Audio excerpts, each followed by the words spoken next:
Hello, everybody. Welcome to Swordplay Sorcery.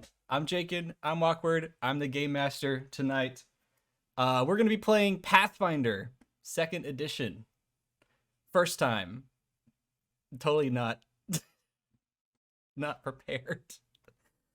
Oh my gosh. Let's go meet our players, because I don't know how to do this anymore. I only do this with, painting mini streams.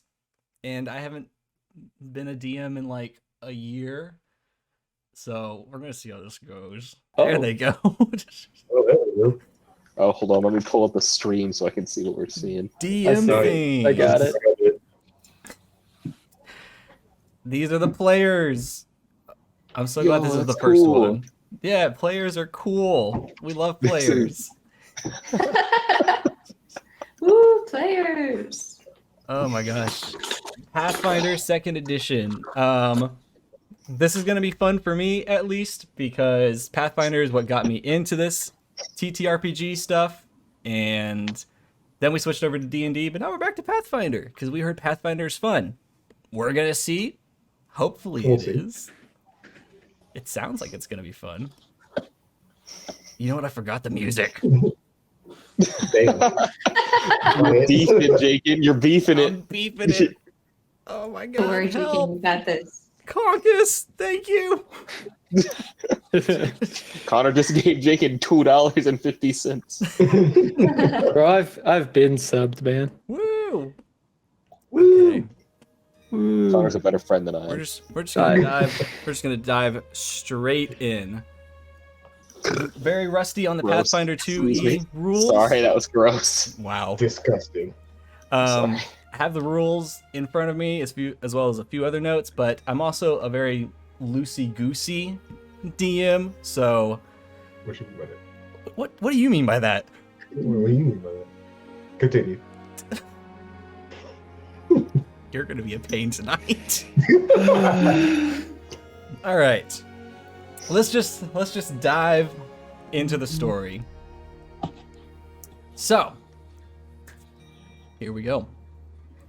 Players, welcome back to the world of Attiron, or if you're Connor, just welcome to Attiron. Hello. The year is 1190 PB, or post-Bobrick. Within the continent of Kincaria lie 3 empires. To the east, the Juniper Empire, a traditional, more independent land filled with farmlands and hard-working common folk. King Netherstar is in his 50th year of rule and lives proudly in the capital city of Attalus. To the west lies the Kincarian Empire, ruled by King Kazian, currently in his 90th year of rule. Adventurers proudly reside in this region, with new guilds and bounties flourishing what seems to be daily. Our story takes place in the southern region of the Kincarian Empire, just on the border of the mountain region of Issarat, the entryway to the kingdom over the mountains. On this day, the skies are clear, the sun is shining, and it is a beautiful day in the gnomish city of Acune. This bustling metropolis is a marvel of engineering and ingenuity, a testament to the creativity of the gnomish people. Acune is a maze of cobbled streets and twisting alleyways. It's lined with colorful storefronts, lively marketplaces, etc. The air is thick with the scent of freshly baked bread, and the sound of chattering merchants fills the streets. Gnomes of all shapes and sizes hurry about their business, darting here and there with incredible speed. As the sun rises over the city of Acune, a halfling slowly awakens in the cozy comfort of their room at the misty maelstrom. The soft sounds of the city are coming to life outside your window. The smell of fresh coffee and baked goods drifts up from the common room, tempting you down to start your day. Ian, would you please describe your character? All right. As Jacob said, my halfling with a twist. I'm black. We're black halflings now since Rings of Power. So what? He's in his leather armor. He's an adventurer. He's a hunter, if you will. And he's got curly hair and just a chill dude. If you need him, he's gonna be downstairs. Gonna get some food. All right, so you're making your way downstairs to get some food? Of course. Okay. Most important meal of the day, man. You make your way downstairs, and you're greeted with this comforting aroma of the freshly baked goods and roasted coffee beans. A large fireplace dominates one wall. It's casting a flickering light across the room, and the walls are decorated with various nautical-themed decorations, like model ships, there's a steering wheel, and maps of distant lands in the world of Attiron. Behind the counter is a middle-aged gnome woman, who you know to be Greta. Okay. Greta has very prominent smile wrinkles that are just like permanently on her face. Salt and pepper hair, big green eyes, and she sees you start coming down the steps, and she's, oh my gosh, good morning. Good morning. How are you? I'm great. What kind of breakfast are you having today, or are you going elsewhere? We don't stay here, you know. Get some bacon and some eggs. Of course, of course. How many eggs? I'll take 3. 3? Coming right up. And what? Anything to drink with that, or just the eggs? Yeah, let's get some milk. Milk. Gotcha. Oh yes. By chance, do you have like maybe something for my friend out in the stable, or? Ooh. Well, what does he eat? Just about anything. You're not careful. I have a spare chicken that's been giving me some problems. Will he take that? Oh, he'll take it. Understood. He needs the exercise anyway. We'll get that prepped. Nice. Greta walks into the kitchen and starts barking some orders at somebody and quickly starts getting your breakfast together. And she has it out like within a few minutes. And when she brings out your order to the counter, she also puts down a box that has a few feathers that fly out of it once it makes impact with the counter. And she looks at you and says, "Here's your eggs and your breakfast for your friend. It's all taken care of." And there's like a faint little like, ah, and she hits the box one more time, and the squawking just stops. Oh my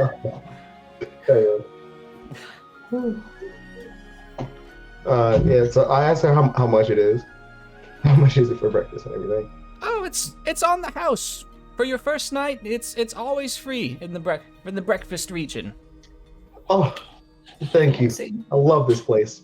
Oh, I'm gonna eat my breakfast and then I'm gonna head to the stable. Okay. And you head to the stable, and there's a total of 4 there. You pass by 2 empty ones. One of them has just a horse, someone presumably staying at the tavern. And then in the last one, there's a little bit of extra locks on it, but you have the keys to these particular locks. And upon opening this door, a giant bear lifts its head up and just... Yes. Hey, Hoagie. I got you your breakfast right here. He kind of starts like stumbling over to you and kind of like gets like on his like hind legs and does like the paw like wrap around you. And you just get this giant bear hug, and he just kind of like nuzzles you a little bit. Nice. All right. So, this is your breakfast. How big is the cage exactly, or the stable? Oh, for the stable? It's enough to fit 2 horses comfortably. Okay. Are there any like? I'm asking because I'm gonna set this chicken loose in here and see if he, make him run around, let him exercise a little bit, get it. Oh, I mean. It'll run, but it won't get far. He'll probably will just like swat it. Yeah, okay, I'm gonna do that. Yeah. Okay. A little daily exercise. So you open it, and this chicken just like plops out, and just kind of like slowly gets up, looks at its surroundings a little bit, doesn't even register that a bear is there, and it takes one step forward, and Hoagie just boom. And there's like just a very, very slight, just little, and just picks up the chicken and just starts going to town eating it up. Oh, look at my baby boy. All right, we got a big day today, okay? So you eat up and we'll head out after this. While this is happening, another guest wakes up in the misty maelstrom. The sounds are welcoming, but a tad irritating. But you're very quickly reminded of there's a task at hand. We need to get to this as soon as possible. Connor, would you please describe your character?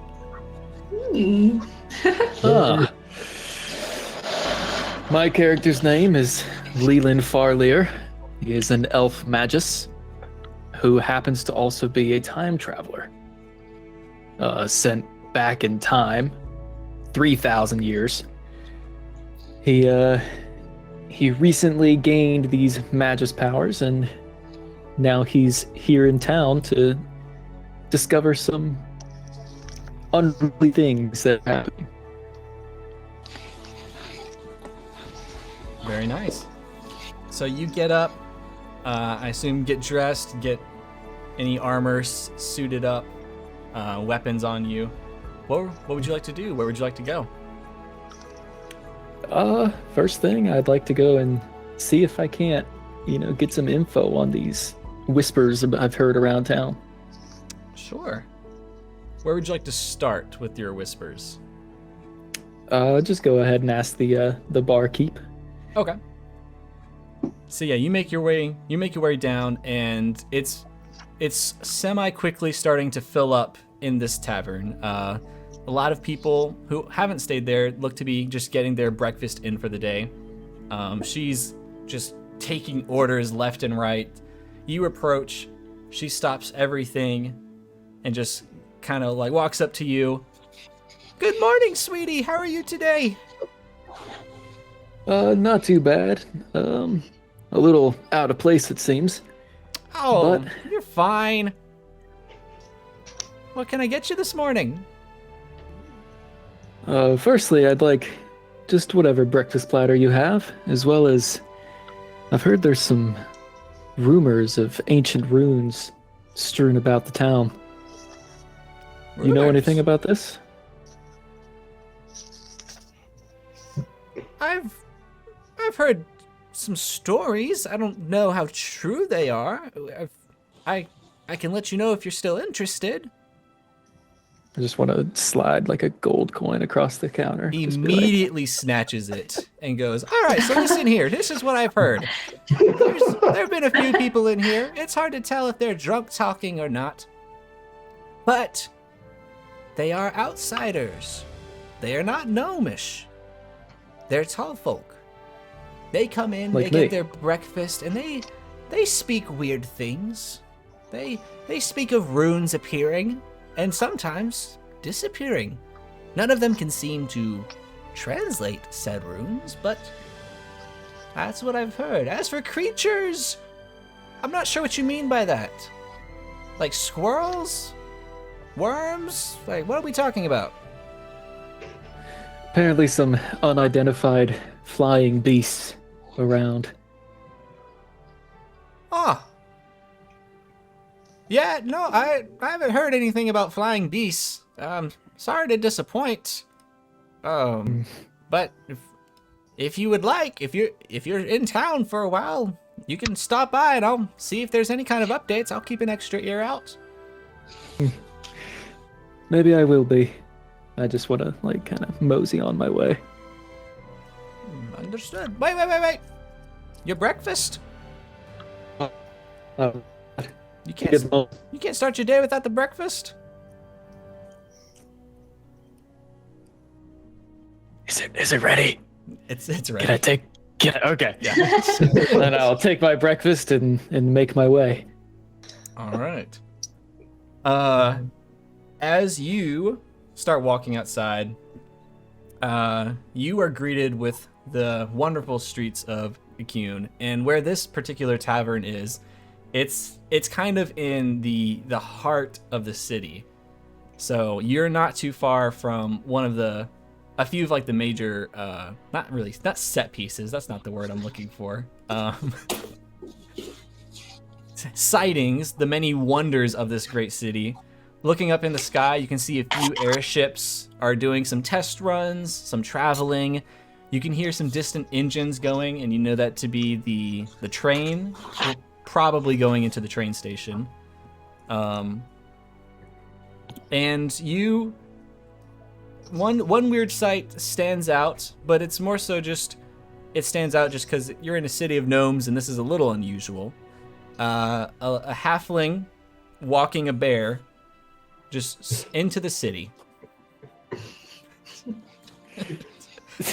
So You see all sorts of things. Very out of place. very out of place. So Leland, where would you like to head to? I kind of just want to follow this strange bear man. Yeah, he's just he's a little more out of place than I am, I would even say. What are you talking about? Maybe a little bit. Yeah, I'm not one of the tall folk, you see. That's true. That's true. Every now and then you, since your time here, you have seen a few other elves.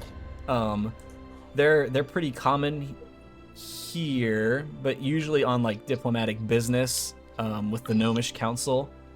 But halflings, that's not unusual. Bear being walked through the street, that's a little unusual. He's getting a few weird looks, but Hoagie, this bear, just kind of like smiles back, like does like a bear grin at people, and most of them are just kind of like, "Oh, okay, that's cute." Leave my bear alone, Connor. Well, I feel like my investigation should start here. Okay, sure. So Jameer, where are you headed with Hoagie? Probably I'm probably gonna go to the armorer, see if they have like a blacksmith in town. Okay. Mhm. Let's see. Where I'm heading. Let me get your armory pulled up.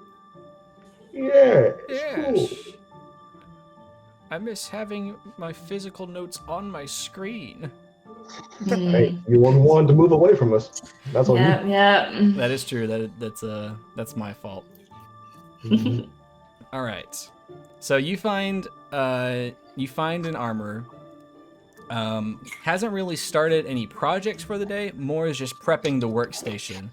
So getting the right tools on the bench, getting the proper materials for the upcoming projects. It's a very young gnome, like more like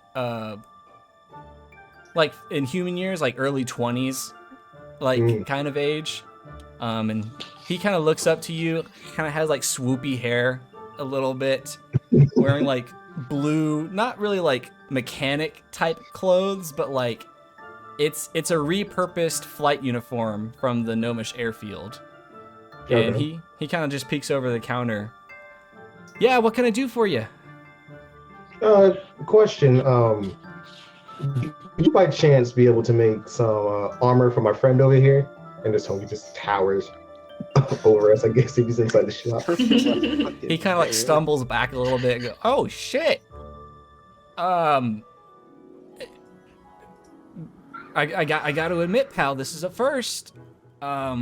What's a bear need armor for? Extra protection is all. From what? It's precautions. You never know what's out there, man. Like, you see a bear in here, who knows? It could be like a dragon or... I'm taking precautions. Are you the kind of folk to get a lot of dragon action? No, but the percentage is never zero, man. I'm not taking any chances. You know what? It's your coin. It's your problems.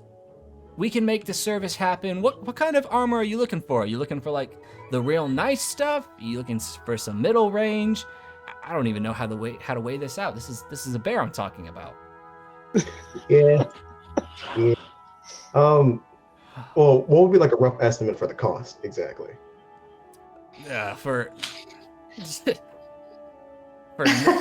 For normal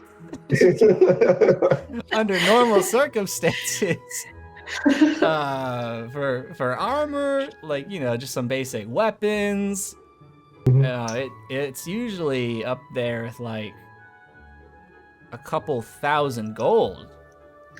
I mean, this is armor we're talking about, and we don't necessarily make the cheap stuff here.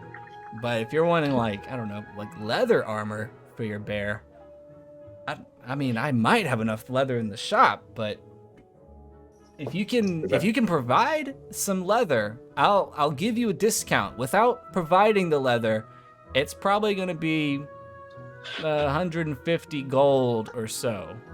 150 gold. But if you provide me the leather, I can do it for the very cheap price of 50 gold.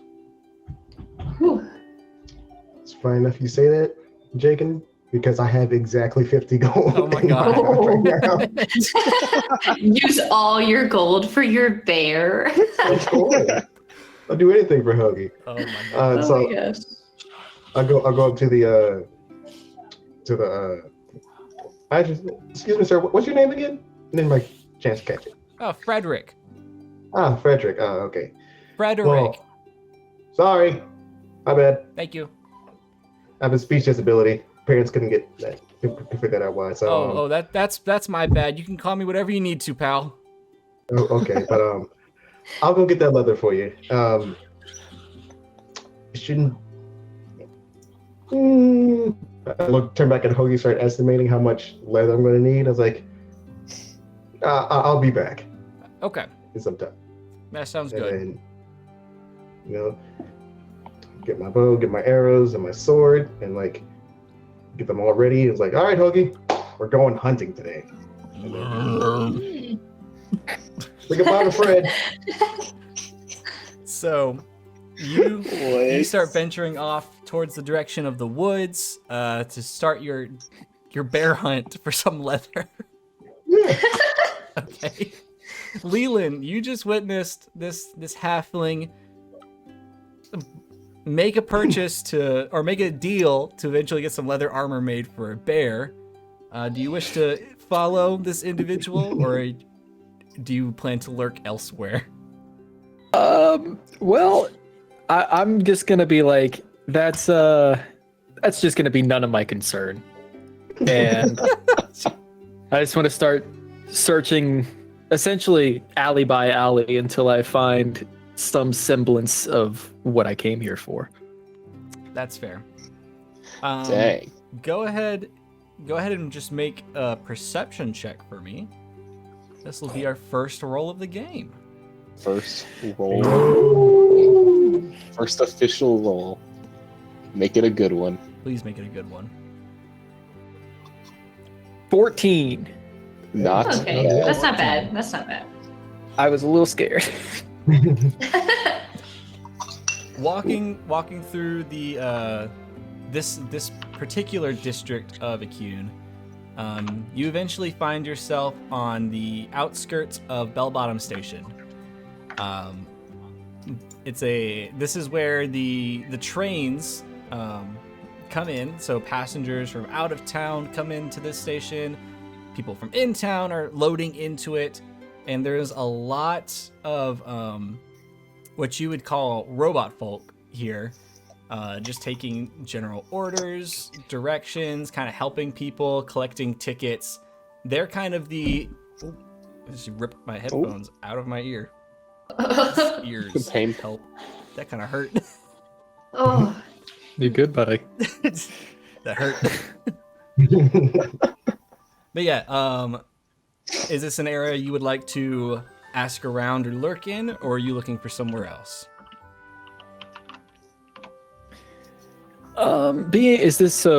This is more like a merchant's area, right? Or is this like... Kinda, yeah. The outside of it, it's a general market, and then Okay. the closer you get to the station, the less gnome sellers there are, and the more robot sellers there are robot folk. Okay. I kind of want to look at the outskirts, see if I can detect anything seems a little untoward. Right. So you're going to start making your way towards the outskirts of the city? Yeah. Okay. So, we have 2 people making their way towards the outskirts of the city. Follow me. And on this particular morning, we have a particular little gnome waking up in the outskirts of the city.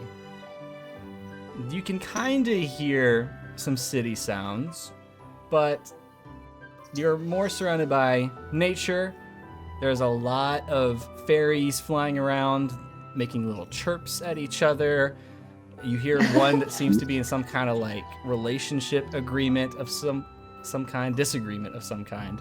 Oh, I was like, what's going on over there? What's going on over there? Getting a little heated outside, a little angry. You start hearing some of the trees waking up and kind of moving around, doing a little bit of a lumber stretch. Elena, would you like to describe your character? Okay, well, Eberil is a small gnome. She has purple hair.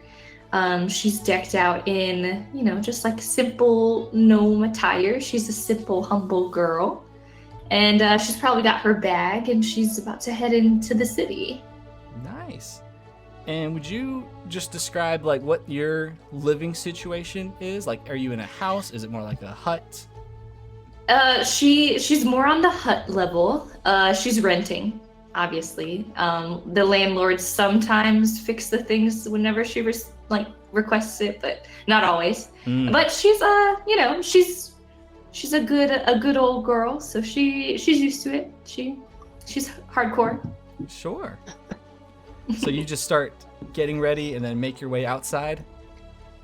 Yeah, she grabbed her bag and she's ready to take on the day. All right.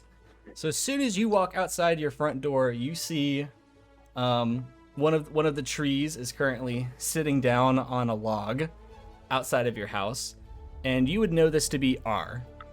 R kind of creaks and looks over to you and takes a little bit of his brush off of his head and says, "Good morning," and puts it back on. Oh, R, what are you doing? You're not moving out? You're just going to sit there today? Taking a break? Taking a break. Today is a very lazy day. Oh, I see. Sometimes you got to take the Sabbath. Yeah, take it. Yeah. Understood. What are your plans today? Well, beginning of a new week. Got to go into town, get my supplies so I can keep doing my things. Anything special for dinner tonight? Whatever it was last night smelled pretty good. Oh, I'm thinking maybe some mushroom risotto. Pretty good. Would you like some? No. I understand. You are a tree, so. Yeah. Well, I wish you luck in your marketplace adventure. If you find any cool jackets, let me know. Oh, I'll be on the lookout for you.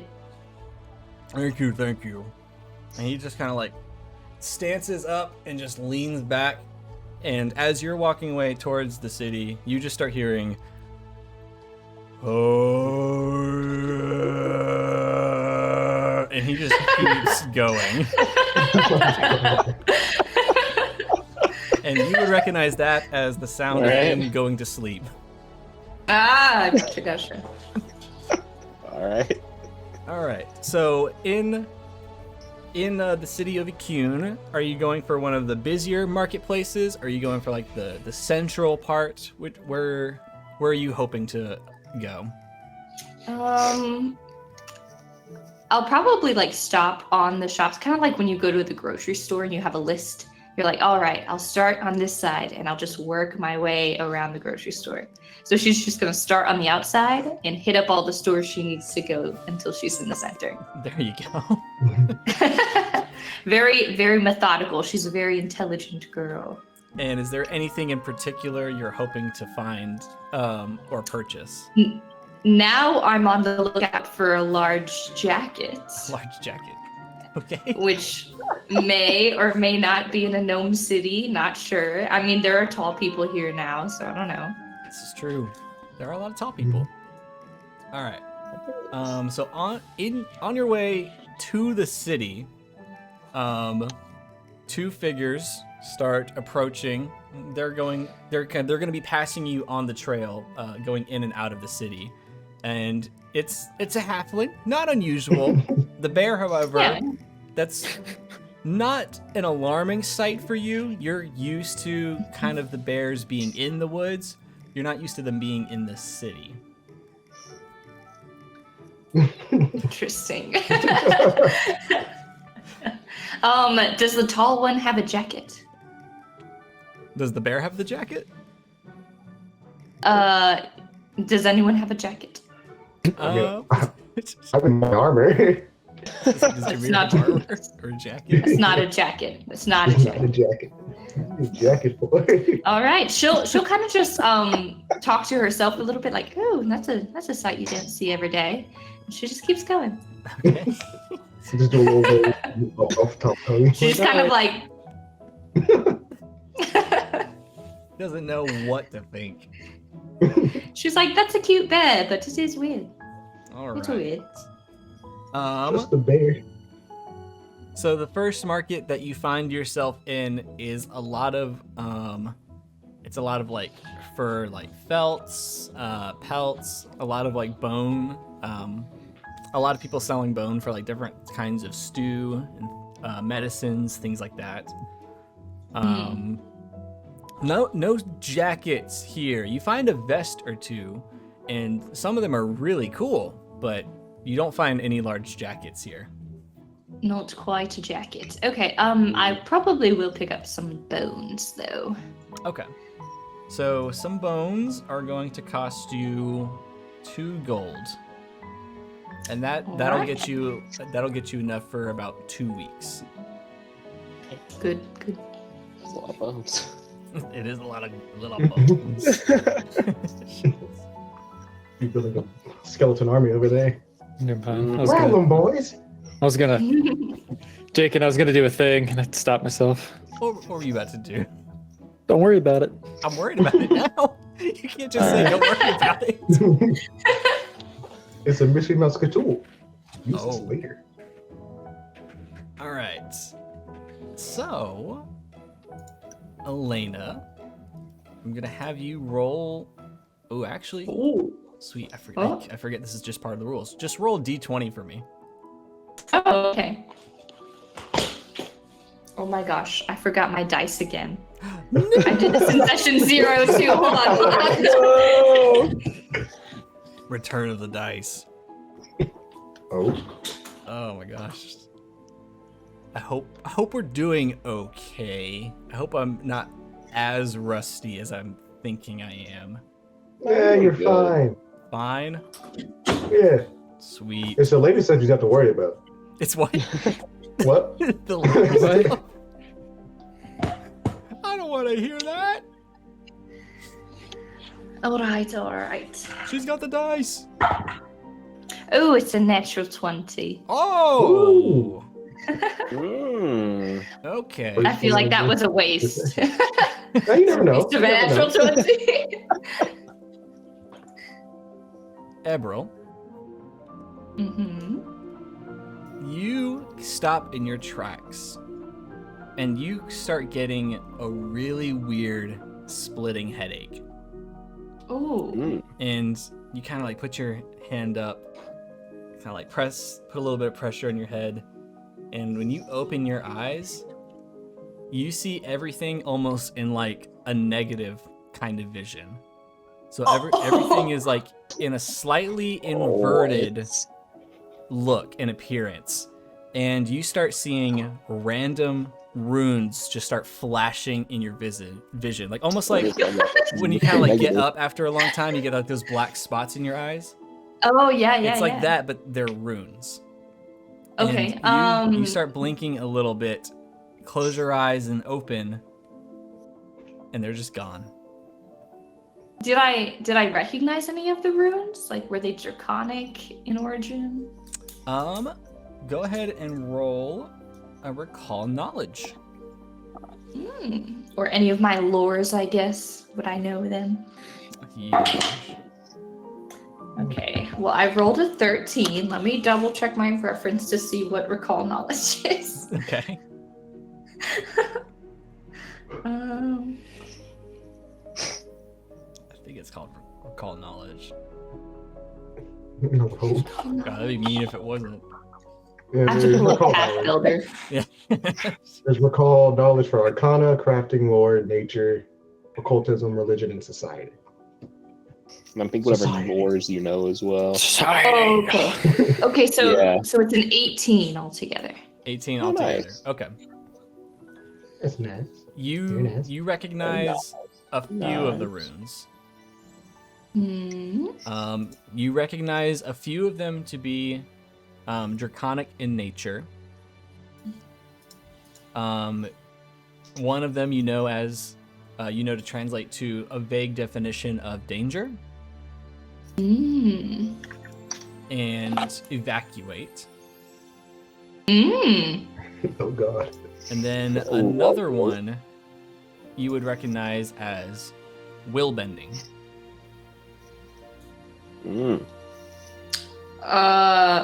Spooky. Ooh, she's not going to take that well. So I think she's going to panic. Oh, On the roll the street? I think she's going to panic and start running up to people, random citizens, saying like, "Oh my, you have to leave. You have to leave right now. You got to get out. Get out of town." She goes up to people, starts shaking their shoulders if they're her height. oh right. Up to the gnomes, the other gnomes, like, "You got to get out. You got to get out of this town. Evacuate immediately." Absolutely causing a ruckus. You find that, as Cole says in your ruckus, that most of the people you're shaking are just they're just kind of bothered. They're very dismissive. You stay in the outside of the city, like, shut up, right? Yeah. She's definitely like the weird homeless person that's like going around saying like, "The end of the world is coming." Yeah, right. That's Yeah, definitely like up in her. New York. That's her right now. You do get like Yeah. one or two that are like, "Oh, wait, what's happening? What are we running from?" The dragons are coming. I don't know. The dragons. She like looks up in the sky and she's looking for dragons. Make a perception check. Yeah, she's on that. She's on that Hennessy right there.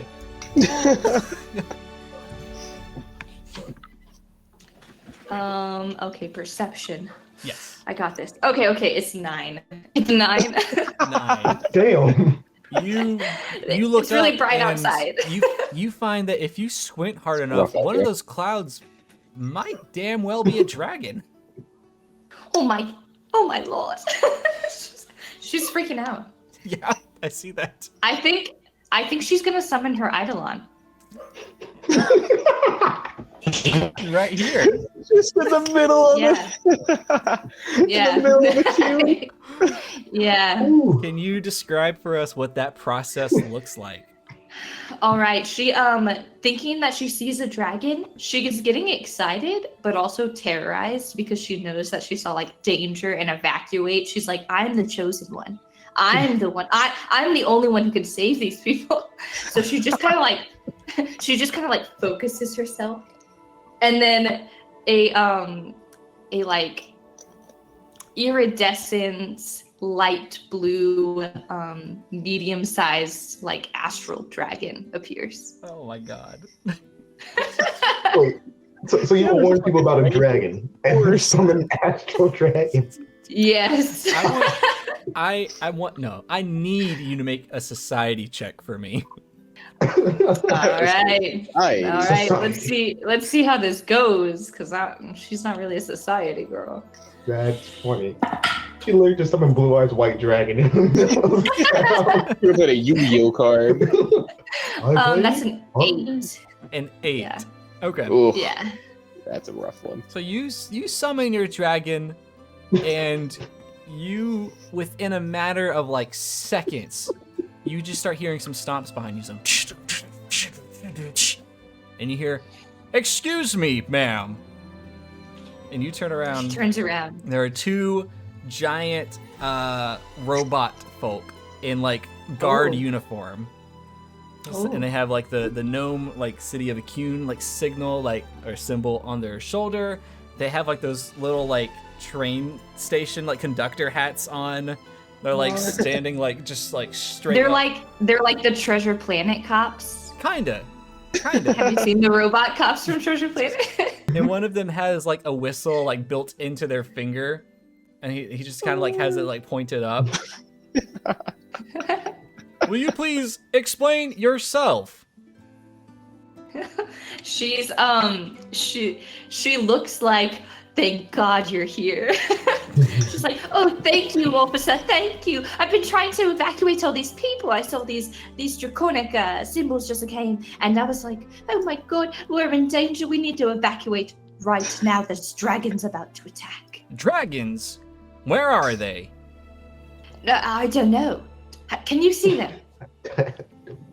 If you could point me in the right direction, I might can find them. Can I use my Eidolon to see? It has a better perception than I do. That's kind of cool. Yeah, let's do it. Okay, she's just gonna interconic. She's going to ask David. She's going to say, you see any other dragons out there? His name is fucking David. Draconic, like, everything says it's draconic and then just David in the middle of the sentence. Yeah, David. It's Daifid. Daifid Kia Konkotieton is his full what dragon again? name. Sounds like David to Daifid me. Kieton Kotieton. I'm gonna need that in I'm not writing. going to try that. So sounds like David to me. we got Hoagie and David. Yes, sir. Yeah, Hoagie and The David. duo. Okay, so he rolled way better than I did. That's a 21. Oh my god. Okay, and he's looking for dragons. Yes, he's looking in this sky for dragons. And then as far as like flying speed and distance goes, how far can they like travel? He can only get a certain distance away from me. Okay. So I don't remember exactly how far until he like dissipates. We'll say because it was an awesome roll, he can kind of get to, as far as height goes, he can probably get as high as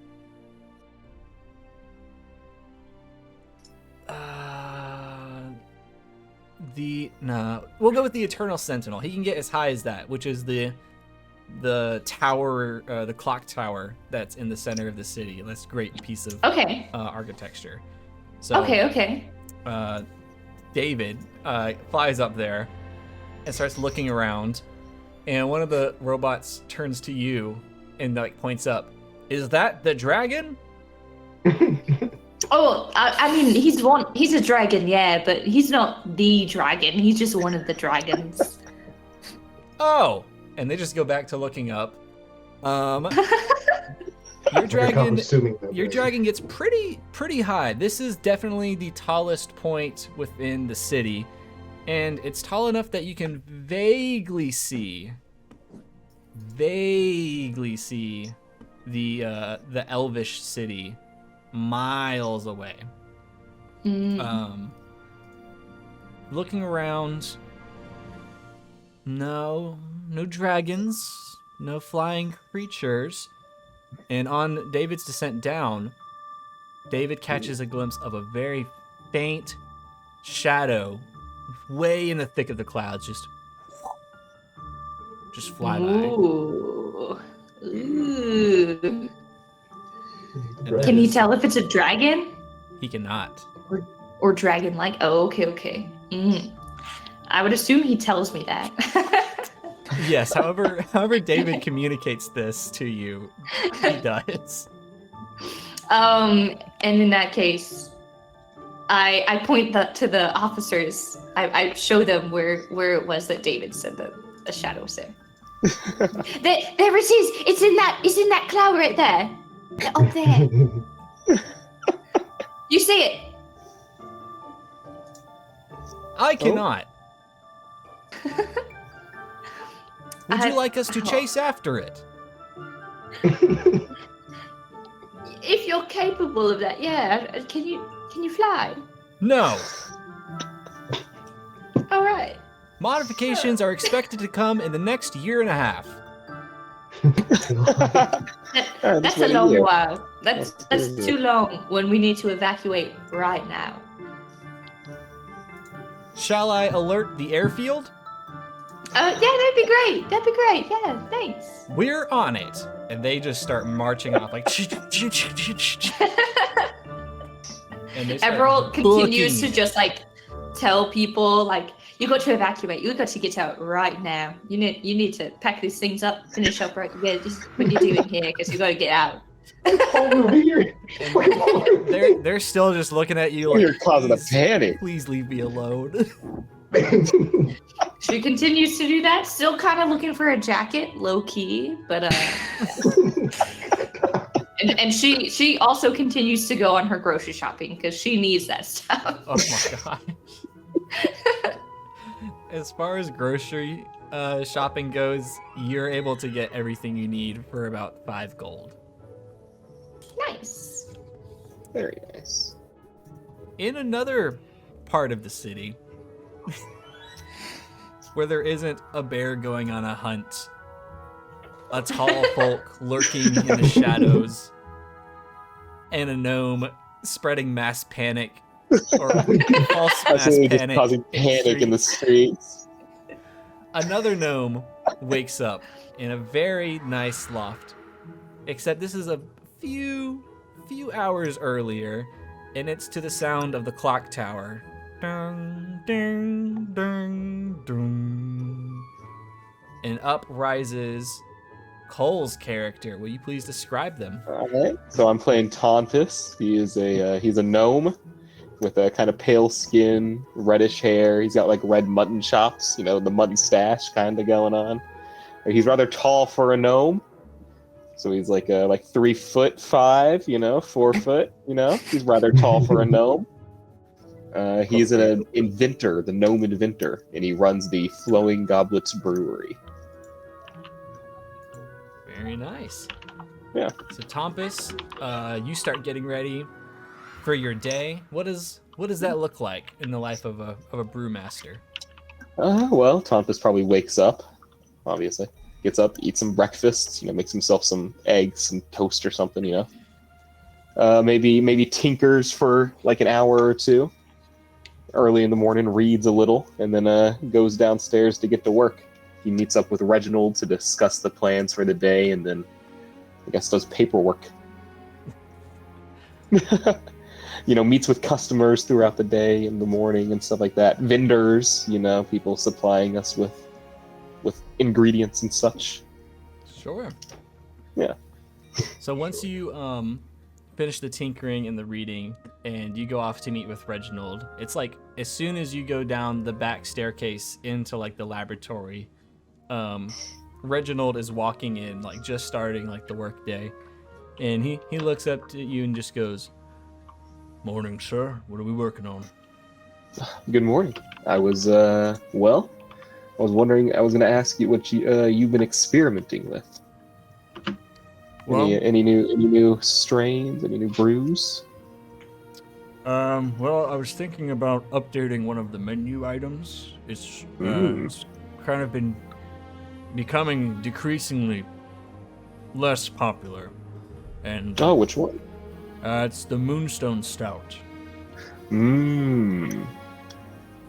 People aren't enjoying it? No, it's too sweet. I could see that. Yeah. I had an idea for another one. Oh, Yeah, a replacement maybe. let's hear it. I'm game. Maybe I was thinking of something maybe a little tartar. Tartar. Maybe like a sour, like raspberries, and a raspberry sour perhaps. I could get behind that. Yeah. What type of What type of ingredients you thinking of throwing in there?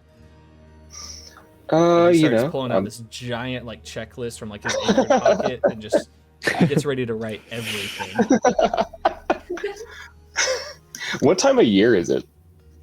I Like, is it like spring, summer? wrote this down. Where did I write this? He doesn't know. Oh, Wonderful. it's in the summertime.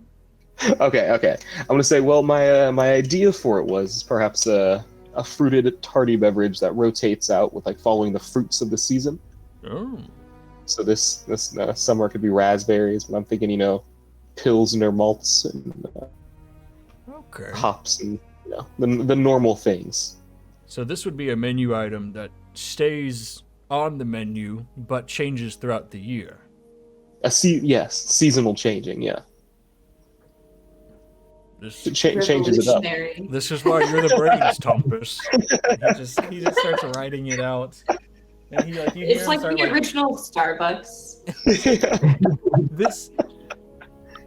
This isn't Starbucks. It's whatever the slightly higher Starbucks is. Oh. it's a microbrewery. Yeah, it's not quite like the indie coffee shop, but like it rides that fine line. Yeah. Yeah. The first seasonal drink line. Right. Yeah, The one that leads the charge. The one that everyone kind of goes like, "Oh, that's what we got to do." Like, why didn't we think about that before? It's that bad, all right? These no ideas. Oh man. So yes, that's what he starts writing down, and he kind of goes off into the lab, just like spinning out like different like formulas and different mixing ingredients, and he starts prepping it all and getting the machines up and running. A lot of it in the first hour of the day is just like cranking a bunch of just different wheels and pulling a bunch of different levers, operating a bunch of pistons. This isn't a traditional brewery like you would find across the land of Kincaria. This is the brewery of the land and the highest seller in the Kincarian Empire, which is why I'm going to have you roll something, Tompus. Oh, I'll say, do I make money from this business? You do. Okay. Go ahead and roll just a d20 for me. Just a d20. Yep. All right.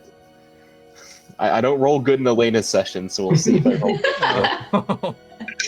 Curse of Strahd is pretty rough. All right, I do not. I got a 4. The curse continues. Moving out d20s here. I wanted to do something cool. Okay. Aww. Damn it. Okay. So I'm sorry, Jacob. No, I'm you're sorry. My curse follows me. you're good. You should see me when I DM, though. I get natural 20s against them all the time. Oh, I bet. It's rough. It's rough. So you find when you're going to the books and checking the orders for the coming month, it's very much lacking. No. It is very lacking. It's been a little slow. Total for the business as a whole, it's 120 gold in orders. And to put it in a little bit more perspective, you're usually estimating around 900 to 1400 gold a month. Damn, it's getting rough. Dang. Hard times. Is this the beginning of the month? What kind of month? How far into the month are we right now? You're not quite in the middle of the month. So it's going. Yeah, it's a little rough. It's a little rough. Yeah. Um, Alrighty. Well, maybe that new brew will help pick up business. Yeah. Maybe I'll roll a little better next time. A 4. Or it was gonna be The next roll was a 15. that beats it.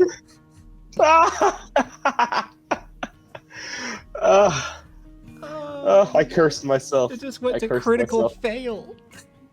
Oh no. Oh, we love the Pathfinder DC system. It's alright. Ooh, All right. I gotta warm up. Yeah, I it's a I gotta warm warm up. the dice. I gotta warm the dice up. Yeah. It is what Yeah. Not too long after the doors open for the day, you quickly start getting an influx of people. You get people from outside the city who are there for the tour. You get people who are just there to start playing some games. It's a very popular spot for drinking and card games. A few specialty breakfast items, a lot of breakfast sandwiches, but not like your just eggs and just bacon. Y'all don't do that. That's too that's too lame. that's too No, lame. No, we'll throw a croissant in there. Yeah, An croissant avocado with some toast. avocado toast maybe. So, just the usual. But not Some too fancy long things. into the day, an older gnomish gentleman walks in, and you recognize this to be Tobias. Oh, Tobias. Yeah. Tobias is in full uniform. He's not wearing the hat right now. He has it kind of like tucked under his arm. And he is wearing like a maroon jumpsuit. Jumpsuit with very bold boots.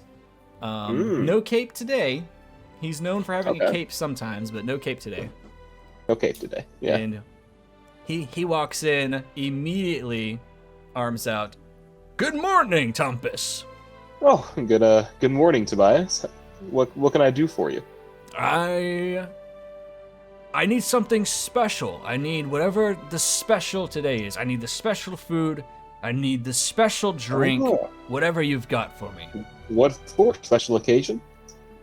We have finally gotten approved from the Elven Council to do another astral test. Oh, that is good. That is good to celebrate. Let me go talk to my people. Yes, thank you. Let me go see. Yeah. And Tompus will run back there and talk to some of like the bartenders and stuff like that and tell them to bring out. We'll say, tell them to bring out some fire breather ales. Fire breather ales. Nice. Yeah, some fire breather ales and then some breakfast sandwiches. Okay. He didn't really specify, so I just said some. Yeah. Yeah.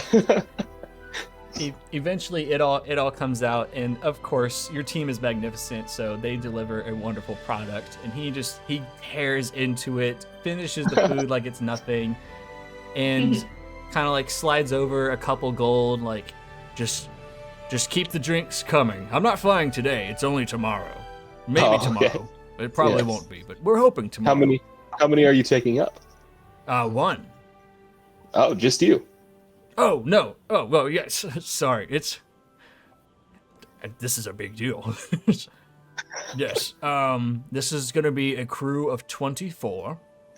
Oh. This will be our largest one yet. Not our largest ship, but definitely our largest crew going up into the astral area. Okay. Now, Jakin. Yes.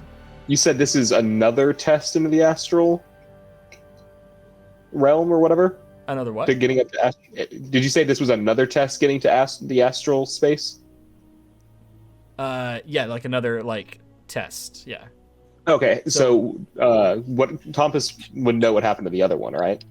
Yeah. So the other one, nothing bad happened to it. It didn't crash. There wasn't any disaster with it.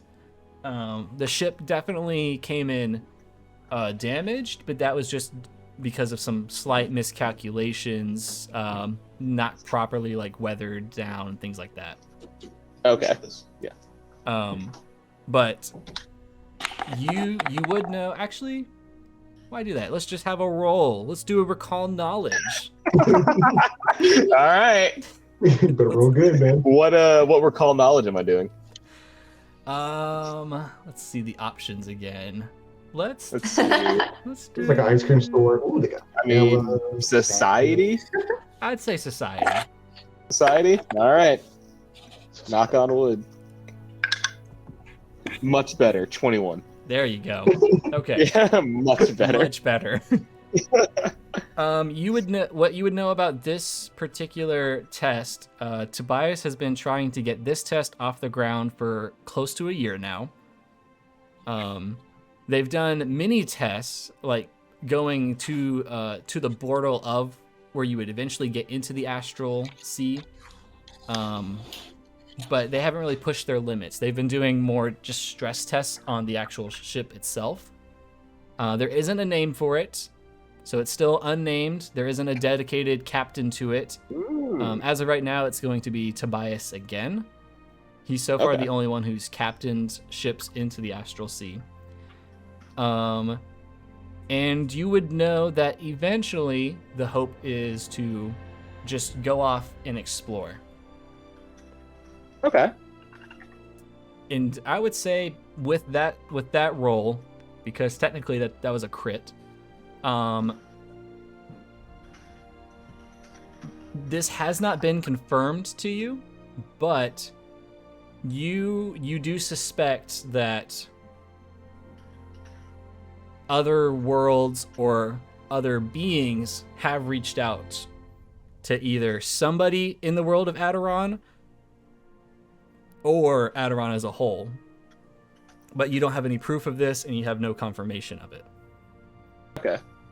Have reached out from the astral sea to Attiron? Yes. Okay. Ooh, okay. Well, that is big news. Yeah. Tobias. That is wonderful. Yeah. It's great. We're getting fancy. We're getting color-coded uniforms. The elves are helping develop some more refined weapons for astral travel. Just in case. Just in case. Yeah. You never know these days. Exactly. But we're excited. It's hopefully if this goes well, we should be able to go and explore. Yes, yeah, that'd be great. Yeah. See what's out there. It sure Really, would. Yeah. If you need a souvenir, I will gladly pick up some kind of rock. If you think of anything, bring it back. Some cool metal. Cool metal. Grains. Anything. Of course. I don't know what's out there. No one knows, but we're hoping to chart it. Yes. Yeah. Potentially. Yeah. You think potentially maybe make some sort of permanent station out there on a different world, a colony, I guess, of Acune. Ooh, I don't see why not.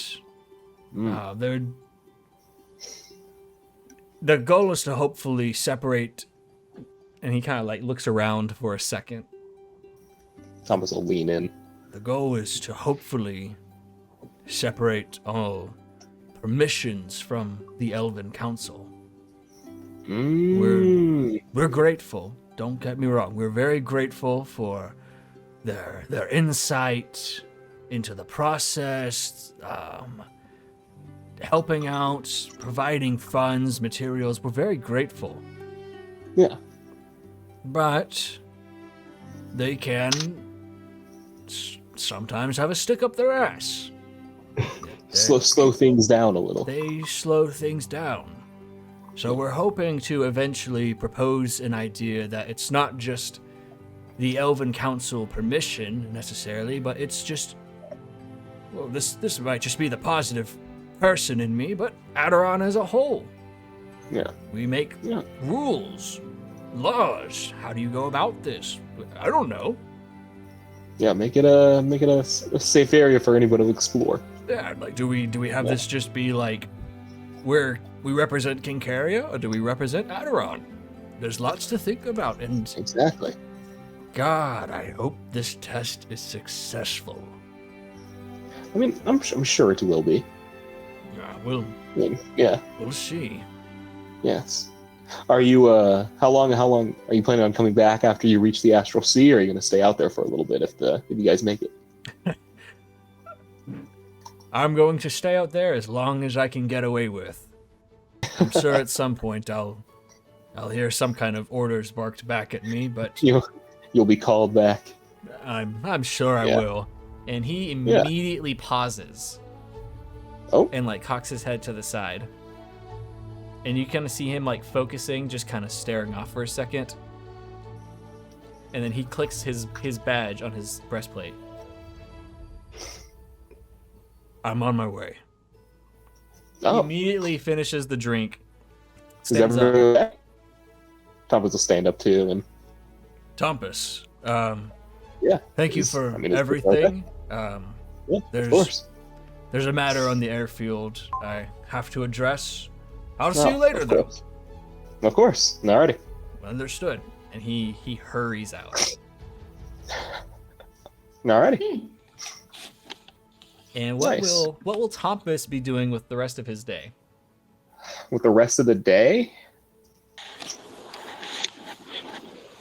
I mean, probably just work. Brewing. Tompus Bottling. Tompus is a fairly responsible man, so he'd probably just be working. That makes sense. Yeah, maybe he'd go out for, go out to the inn, and hang out with the other gnomes and stuff like that and drink a little. But, I mean, other than that, he's pretty much just work. There you go. Yeah.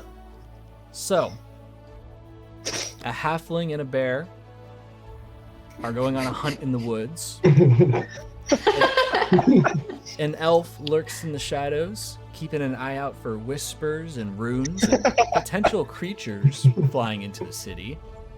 A gnome is running around with a tiny little dragon, stirring a little bit of trouble and causing maybe a hair of panic. And we have a well-regarded gnome running a brewery and just living life. Yeah. We're gonna find The out most normal. what else is happening after this break. So we're gonna take a break. A break. We're halfway. Whoa, we're halfway that's through the a show. break. The- Leland,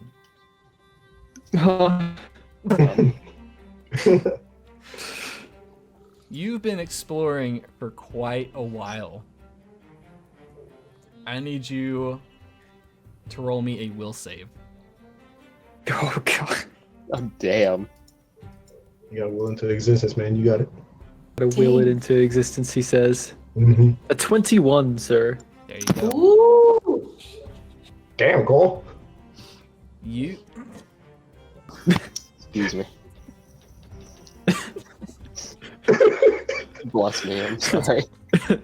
I had to sneeze. Couldn't stop it. I apologize. It was violent. You stop in the streets and you start feeling immense pain and the very, very large migraine kicks in. Your vision goes black and your eyes open and you start seeing runes flashing everywhere. Uh-oh. But Gah. you're closer to the ground than you were last time. Your hands don't look the same. You're wearing some kind of robes. And you come to again, and you're back in your body. You in Eberl's body? It sound like. He's Scooby-Doo almost. What the fuck is going on with Eberl? Can I? Okay. Well, I just, Yeah. I immediately just want to detect magic with one of my innate spells. Okay. I think that's how that works. We're gonna go with, yeah, that's how that works.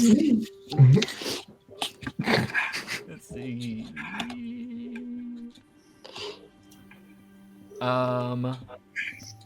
Okay. So you just cast Detect Magic,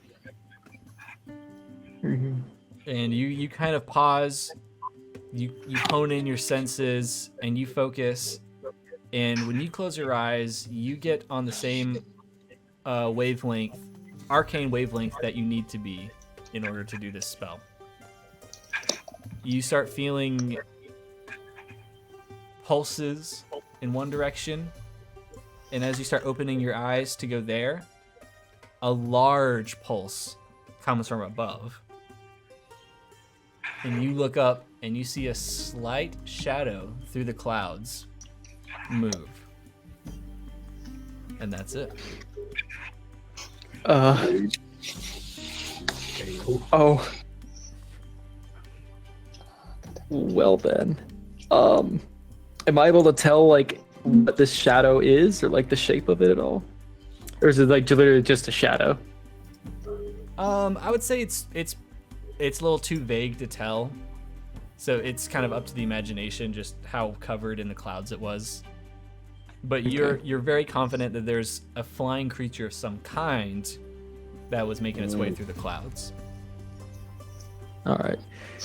Can I do like a perception check to see if the like robes that I had on in this like weird vision, if I can just see them in the range of where I am? Sure, go for it. Do it with advantage. With advantage. Okay.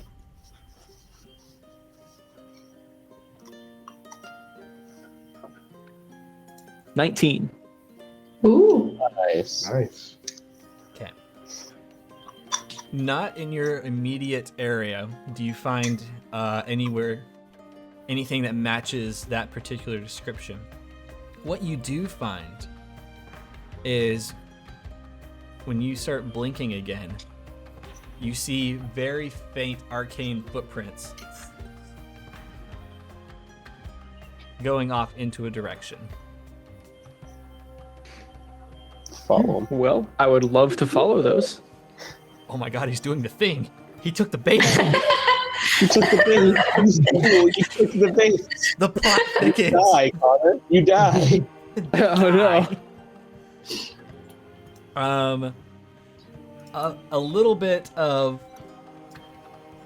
following these tracks takes you on this wild scavenger hunt. It leads you back to the beginning of the marketplace, and then you find yourself circling back and going through one by one each of the individual markets. You find yourself in the fur and pelts, you find yourself in the center right outside of the clock tower, then you find yourself in the grocery section, and then these tracks lead off a trail going to the woods. Huh. Well, Alrighty. you know, I'm gonna do the curiosity thing and just keep on trucking. Curiosity. Yeah, just keep on trucking along, following these footsteps. I think that's logical. I think that makes sense. Yep.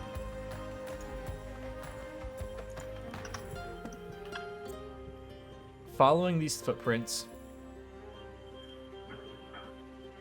you quickly find yourself, as soon as you get in the woods, being halted by a tree. So like, it's like you start walking out, and immediately this like tree steps out in front of you, kind of blocking your path, and like slowly crosses its arms and just kind of looks down at you. Hello, good sir. Might I be on my way? Uncrosses his arms, takes the bushes off his head. Afternoon to you, and puts it back. Crosses the arms again. You seem to be on my path that I was following.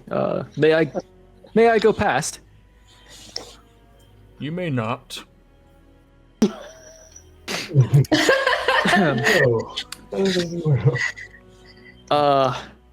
Why? That path you're following, I do not approve. Pretty straightforward. This is property, man. Is there a reason why you don't approve, or? State your purpose. Well, it's a bit of a long story. And then I just go in, and then I just go into detail of like, oh, I just saw these like weird runes, and then I followed these like ethereal footprints until I came to here. He nods and ponders for a second as the GM hydrates. and continues Over the to Oreo. think as a mysterious Oreo-shaped thing falls into his mouth.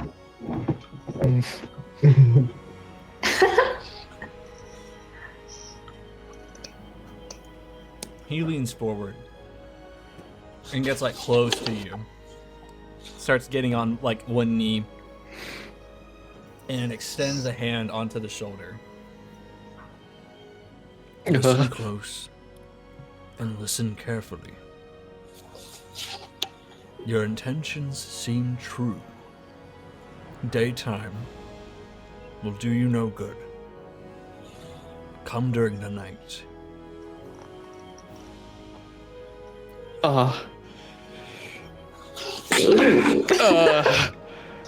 Okay there, sir. Thank you. I appreciate the help. The trees will not find you favorable in the daytime. Come during the night when they are moving away. I will show you, or take you as close as I can, to what I believe is the source of your problems. Well, thank you, sir. I do appreciate it much. And then I just like reach my hand out to give him a handshake. He reaches his hand out, and a little branch kind of grows out from one of the fingertips and branches out into like a little tiny hand that matches yours and kind of grows and curves and twists into the shape of your handshake. And he does a little shake. Weird. And then he just like snips it off, just like, and just moves away. And you're just holding this little And I'm just tree. holding this like branch. Like, okay. It's a staff. He stands back to like full height. All right. Well, if you don't mind, I'm just gonna backtrack a little and chill on the outskirts until nightfall. That would be very kind. Thank you. All right. Well, I guess I'm walking backward now. I'm just gonna like be like, all right, with this bramble stuck to my hand. You do find that after a few minutes, it starts to like wither away and like just become like very like dry, Okay. wood, just like Oh, cracking. Gotcha. What would Leland like to do until nightfall? Well, seeing as how I'm still on the outskirts of the city, is there any food and or ocean shops? At a quick glance. At a quick glance, let's see, which trail did I put you on? Yes. Trail. Oh. There is, in fact, a wonderful restaurant close to you. Oh no. A wonderful little tavern called the Flowing Goblet Brewery. Yo! Welcome, buddy. The aroma coming from it, immaculate. Oh, The people coming out wonderful. of it, stumbling Wonderful place. with big grins on their face. No finer place. No finer place to see. I'll just walk in with just some gusto. All Just- right. Bit of gusto.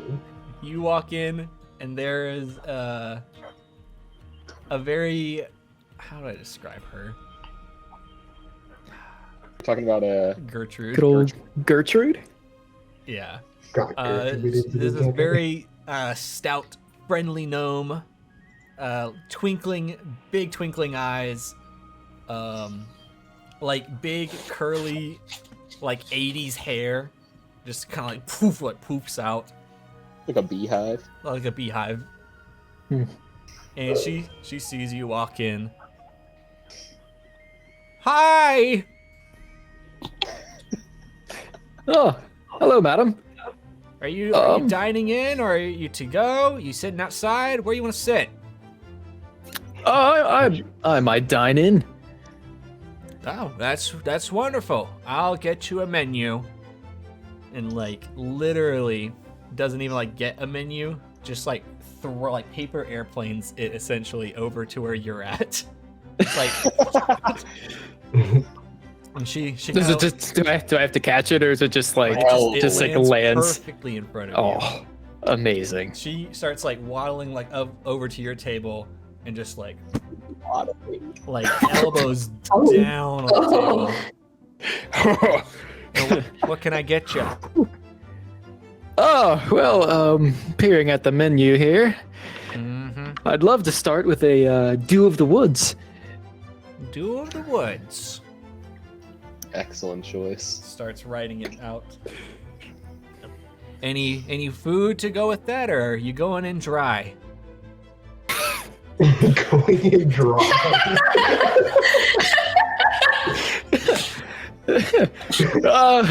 What the fuck? What kind of meats are you serving tonight? Only the good kind. You Without know, chicken, if that's what you're wondering. that's actually a little upsetting. Any beef? Lots of it. It's, okay. It sounded a little sensual there, From Gertrude right now. but as my face just blushes a little bit before I even get my drink. Oh my god. I'll go with a fine steak. No one's. How would you like flirting that with one of cooked? my workers. Medium rare, please. Only the best.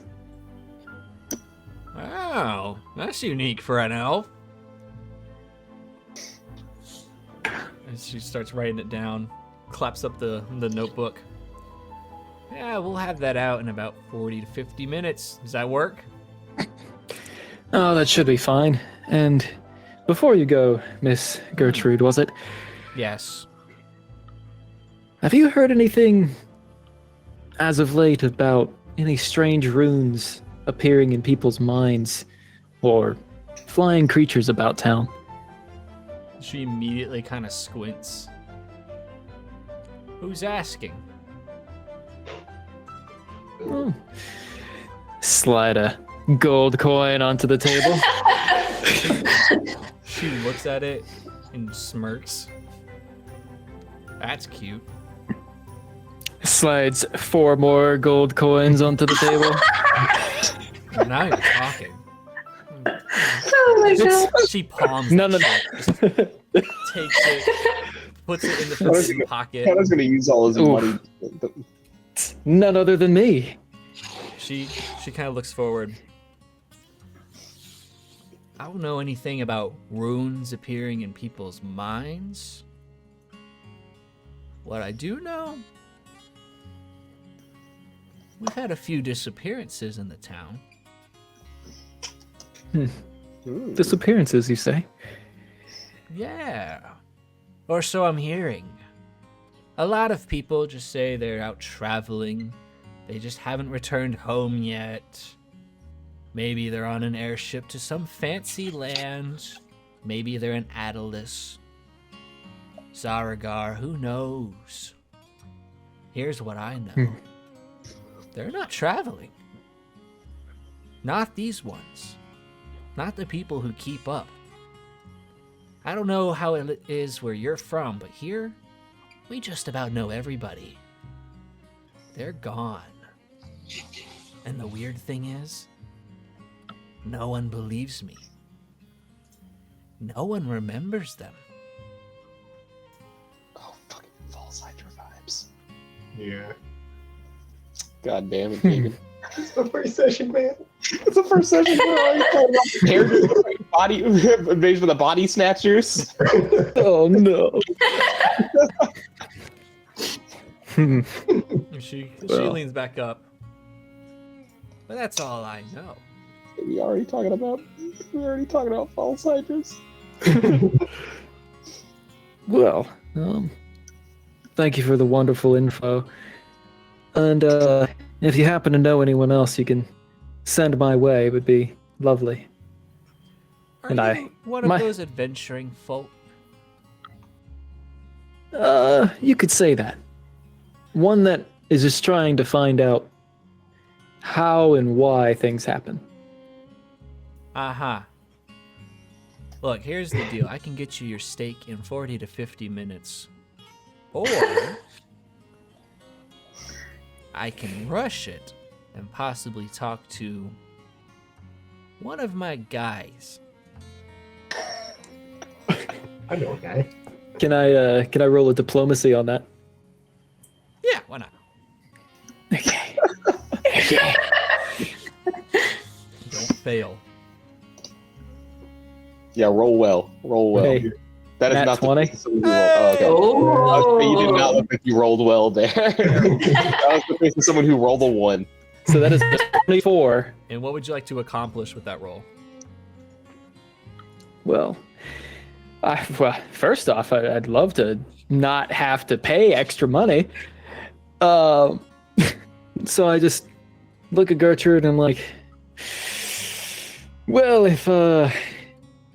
if need be, I can wait. But if anything suits your fancy, I can also pertain to that.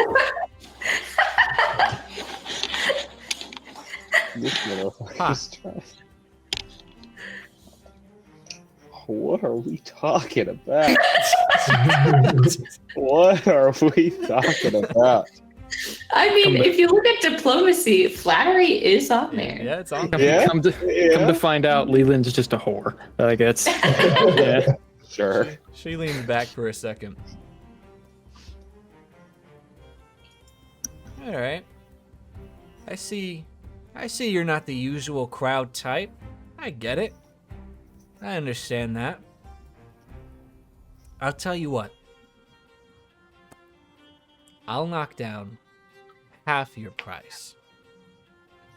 But That's pretty good.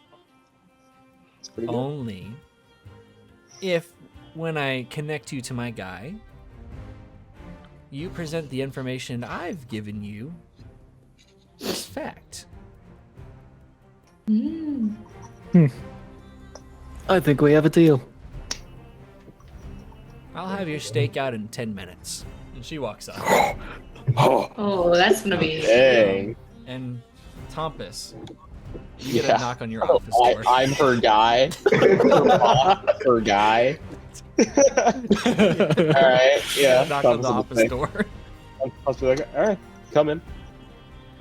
Hey, boss. Hey, Gertrude. So we got another one of those adventuring people in here. It's the elf downstairs, sitting alone. Pretty regular. Asking around about runes popping up in people's heads and things like that. Seems like he's on some kind of case. Figured it'd be best left in your hands. Oh, I mean, is he making a scene or is he just? No, he's not. All right, I can go talk to him. Sure.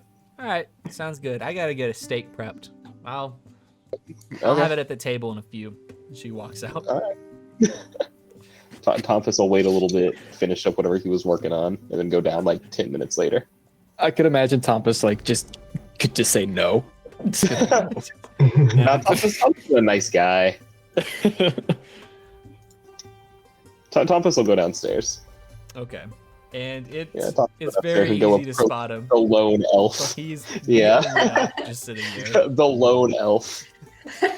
Yeah. Thomas will walk up and say, hello, I'm Tompus. I'm the owner of the brewery. Gertrude said you were talking about some runes or something.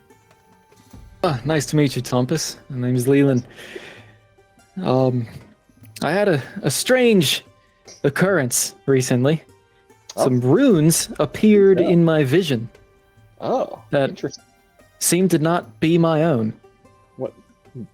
The runes weren't your own, or the vision wasn't your own? I think both. Not only that. Happens to you? No. This is a new thing since I've come to Acune. Okay. Not only that, I've heard of strange disappearances as well as flying creatures around. Does Tompus know anything about these strange disappearances? Recall knowledge on society. Society, recall knowledge. All right. Society. We live in a society. Okay, recall knowledge. All right, good roll, good roll. I'll take a 15. Yes, sir. Okay. We need those in Curse of Straw too, Cole. Yes, Please. sir. I had a plus 6 in that rollie, and I rolled a 9. And which information are you hoping to recall again? About the missing, disappearing people Gotcha. that he said. With that roll, you seem to remember, almost in like a deja vu sense, that you've had this conversation before, but you're 100% sure you haven't had this conversation. Weird. Okay. Thompson's is like, well, I don't know. I don't think I know anything about the missing people. I don't think I haven't noticed anyone missing here. But do you remember what the runes look like? Maybe you can draw them out for me, and I can, I don't know, take a look at them. Be it that I'm a seer elf, Jakin. Would I be able to just to recall that? Like, I would say you'd be able to like draw them out if need be, but I wouldn't. But I definitely don't know what they mean. Yeah, I wouldn't say you know the translations. Yeah. Unless you want to roll and see. Oh. I mean, I'll leave it up to Roll. you, Arrow. Okay. I mean, as I'm drawing them out for Tompus, I'd love to see if I can't decipher a few. Okay. Yeah. You know, Tompus is looking at them. Are there any languages Tompus would know? What languages do you speak? Common, Dwarven, Elven, Gnomish, Halfling, and Sylvan. Smart motherfucker. Okay, so yeah, you recognize Smart. you recognize Sylvan, Okay. and out of that, yeah, that's the only one. Okay. For reference, I recognize Draconic. Ooh. Yes, As you well. would recognize Draconic then. Okay. What am I rolling here exactly? Like, what am I adding anything to this? You are going to roll in this one. Do recall now? We'll make this lore. Ooh, a lore. Lore check. Oh well then, a lore check. For the lore. What does it mean? What does it mean? 17. Hmm. Not bad. 17. Pretty good. Pretty good. For your Draconic, you recognize teleportation. You recognize will bending.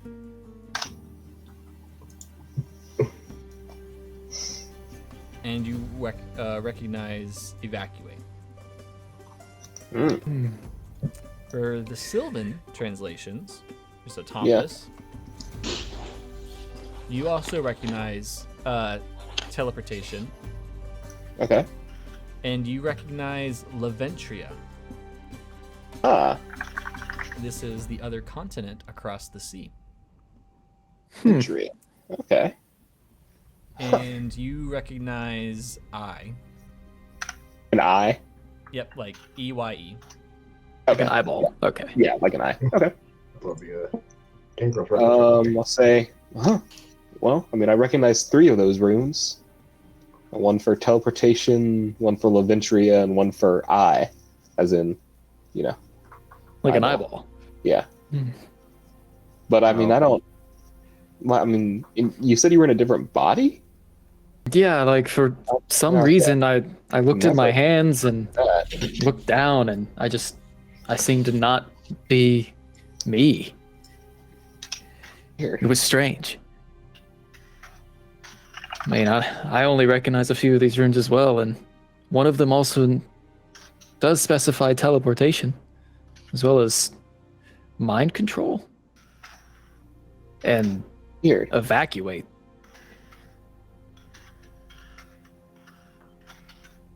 Do you think you have any idea of why or what is happening? I mean,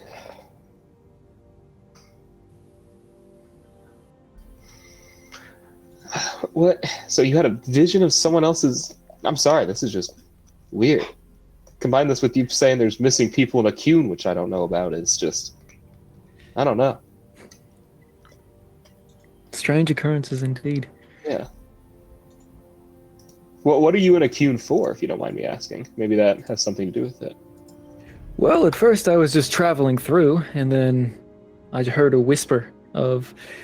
A whisper? Just a whisper, or rumor rather, of just things, strange happenings. Oh. Runes appearing out of nowhere, Mm. flying creatures, disappearances. Yeah, And I haven't heard- thought curiosity got the better of me, and now I'm here. Weird. A little longer. I haven't heard about any of those, and I mean, this is a place where people talk about a lot of stuff. So Yeah. either people are keeping it under wraps, or someone or something is making people forget about it. Hmm. Because I'm getting some sort of weird. I got some weird deja vu about the missing people. Mhm. Weird. Maybe you're subjected to this mind control, I see. I mean, maybe. I mean, certainly possible, since I don't know anything about it. Immediately, like without missing a beat, as soon as you finish that sentence, boom, big ol' steak is set before Leland. Oh. Thank you, Miss Gertrude. Mm-hmm. She walks off.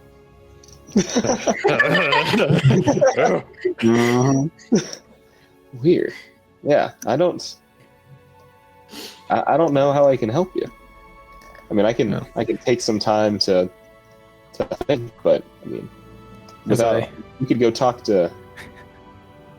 Who's the mayor of Acune again? The mayor Pull up. is not the mayor. It's a council. Oh, it's a council. Oh, what happened to the mayor? The council will decide your fate. The mayor?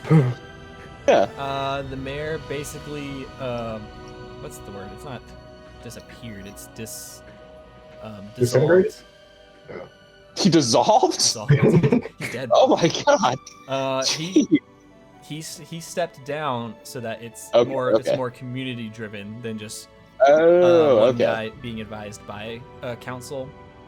Mhm. So he's part of the council now, but he's just not He's not- the lead guy. Yeah. Okay. I was to say, well, I mean, we could always go talk to the council about this and see if they know anything, but Hmm. I mean, that'll be tomorrow.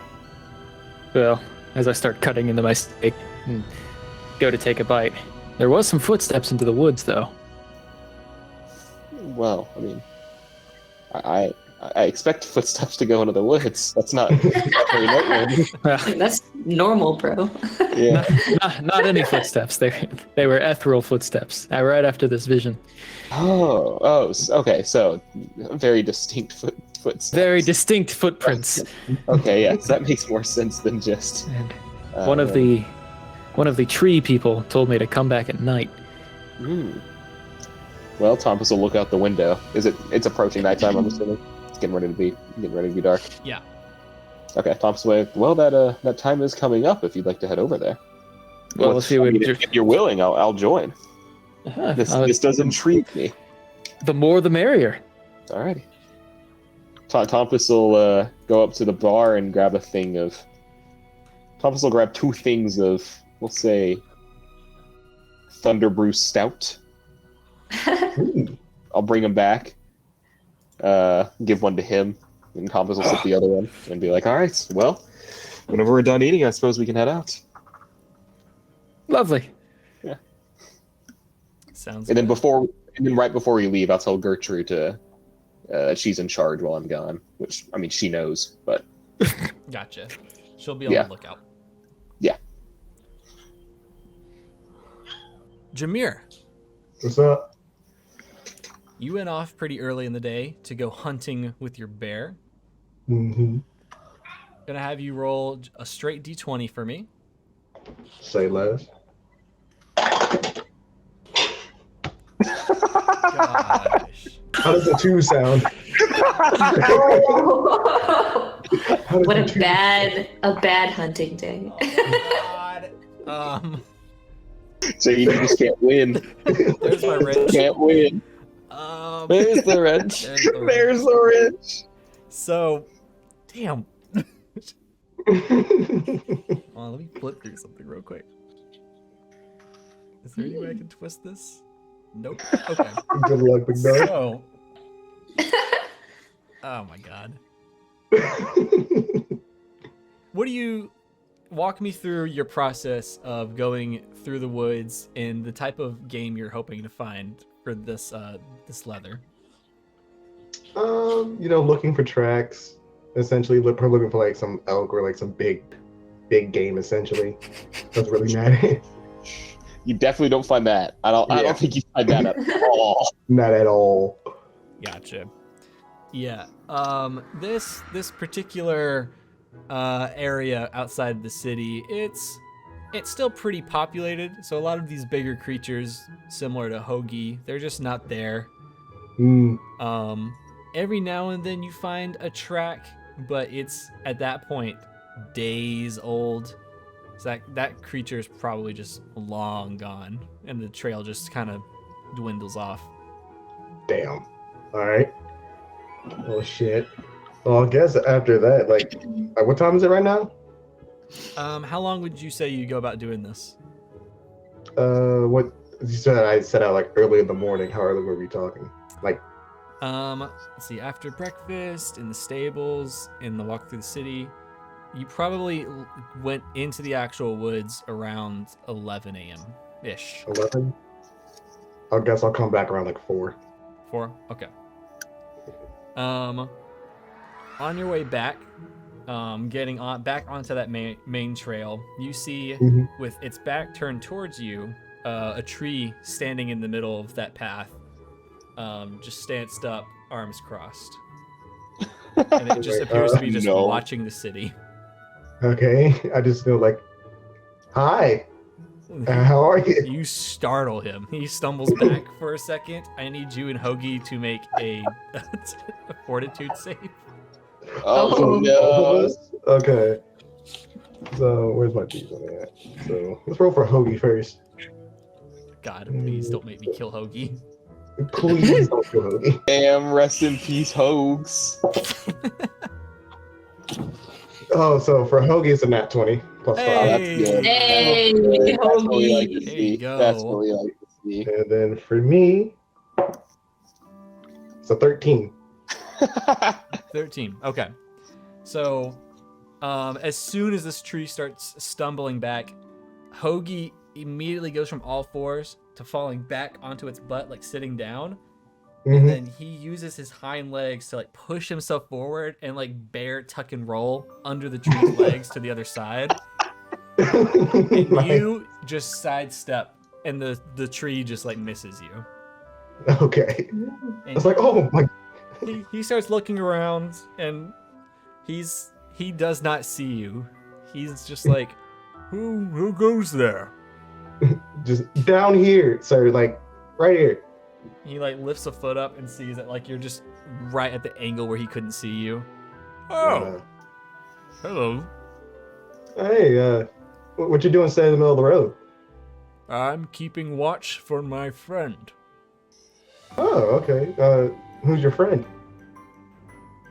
Who's asking? Oh, well, hi. My name's Jameer, and then that lovely fellow over there is Hoagie. Oh. Just curious. He takes No, the people- bush off of his head. Greetings to you. I am R. R, okay. Can you like spell that for me? Or is it just like the single letter?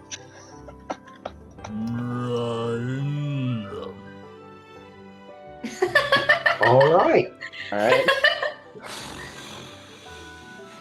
Do you Right, need but me yeah, to step out of the way?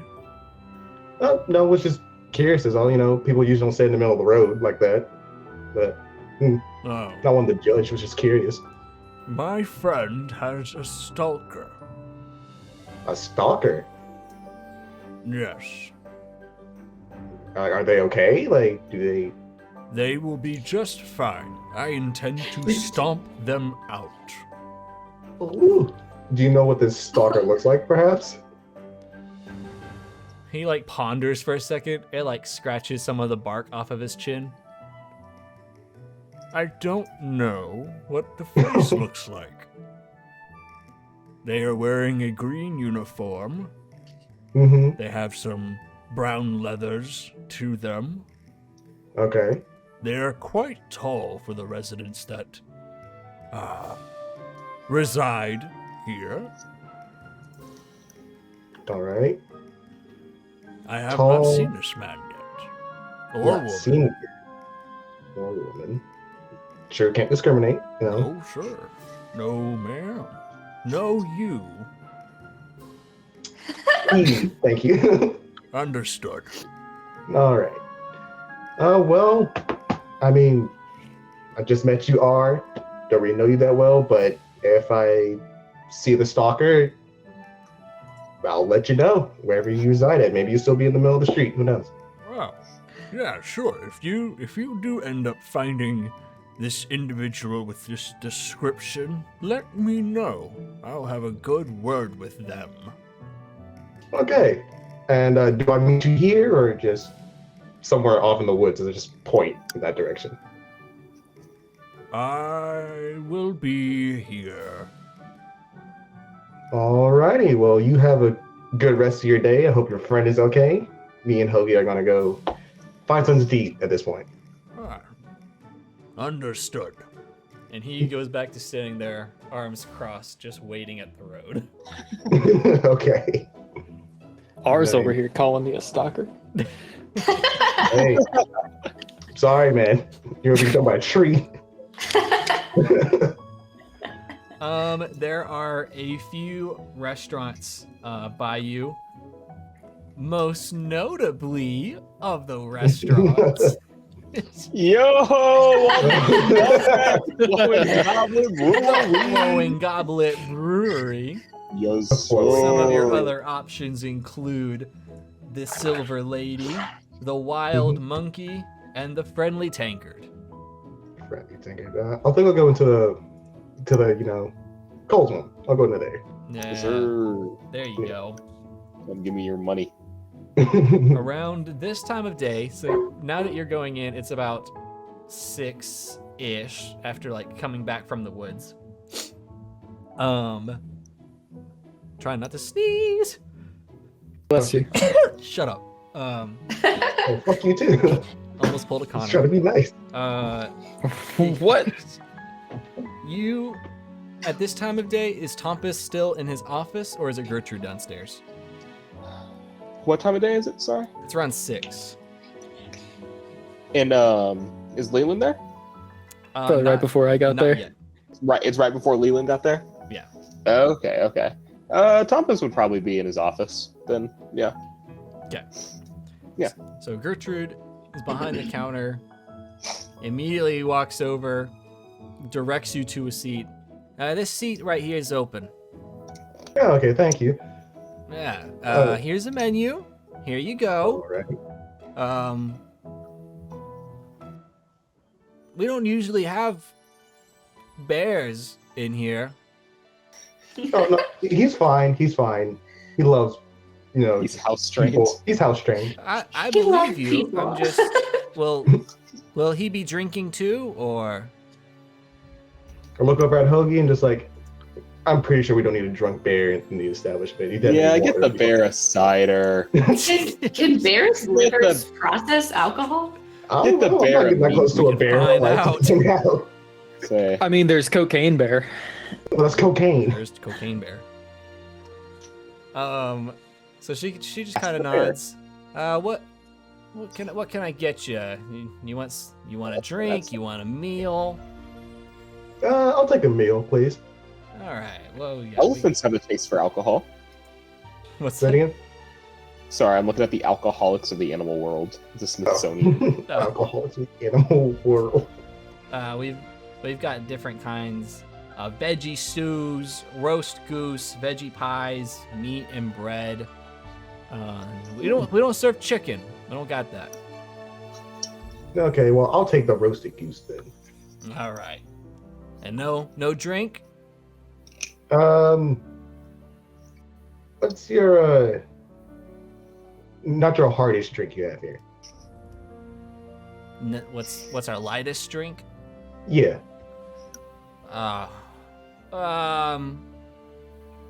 For me, it's probably either Goblin's Grog or Unicorn's Nectar. One of those two. I'll go with the grog. Seems Alright. interesting enough. I'll have that right up for you. And she All walks right. out. A few minutes later, she comes out with the food and with this massive tankard of this Goblin Grog. And she peels off a warning label from the tankard and just pockets it. Don't worry about that. That just comes on all the new cups. Has nothing to do with the drink. I'm going to whisper to like Baranus, like, please help me. Baranus, please, I need your protection right now. And she walks off. All right, well, I'm now going to divvy up the roasted goose and whatnot so I can give some to Hoagie. And just start to grub, start to eat. There you A go. long day of nothing. That was a long day of nothing.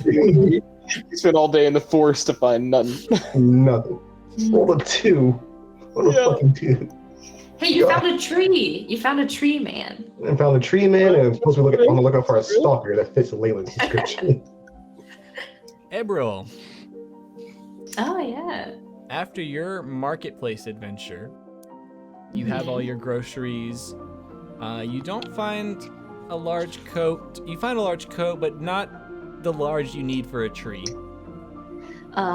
And the people who are pricing larger coats are charging an absurd amount. They're charging the city price. They don't know what they're doing. It's too much. This is sizest. This is sizes. Yeah. Not wrong. Fellow gnomes. It's rough out here. Society. After your marketplace adventure, where do you go? Well, she's kind of getting tired, walking around saying, "You've got to get out. You got to get out of here. The dragons they're probably gonna attack later." She just kind of like She's giving up on it. Yeah, she has her her bag of groceries. She's done all her stuff. She's kind of like looking across the city, like, "All right, well, I did my best." she's gonna head out. She's gonna head back home. Alright. You do get some funny looks. There are some people who are whispering like, "That's the weird dragon girl over there." She's used to it.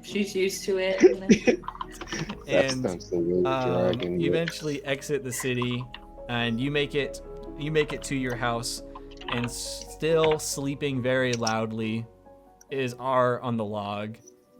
He's just kind of like,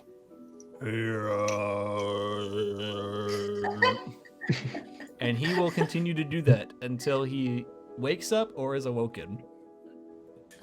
She's gonna let him sleep because she doesn't want to wake him up and deliver the bad news that she is yet to find a good jacket. Oh, that's fair. So she's gonna let him sleep, and she's gonna, unload her groceries and stuff, and then maybe try to read some books on the runes that she saw. Gotcha. I'm gonna make a few different rolls for me. One of them All is just gonna be right. a straight D20. Careful. Careful. Oh, that was an 8. Yay, we're all rolling good on the show D20. Deserve. There's All my of red. Jenkins' plan. We just can't compete. I just can't compete. Time to change the DC on the fly, Jacob. The DC was a 4. Oh man, the DC was on 1. Oh snap.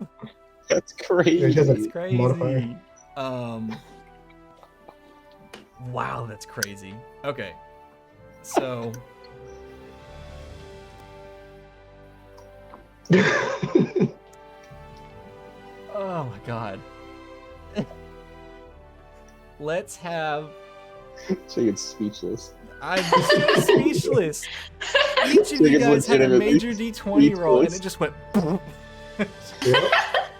Yeah, I wasted my natural 20. Right, I gave my natural 20 to Hoagie. Just let us all re-roll our d20 rolls real fast. Yeah, It right. won't take anything. Yeah, give me advantage. You know what? You know what? Perception. Oh, perception. We'll do, Okay, I gotcha. we'll do a perception roll. I can Hold on.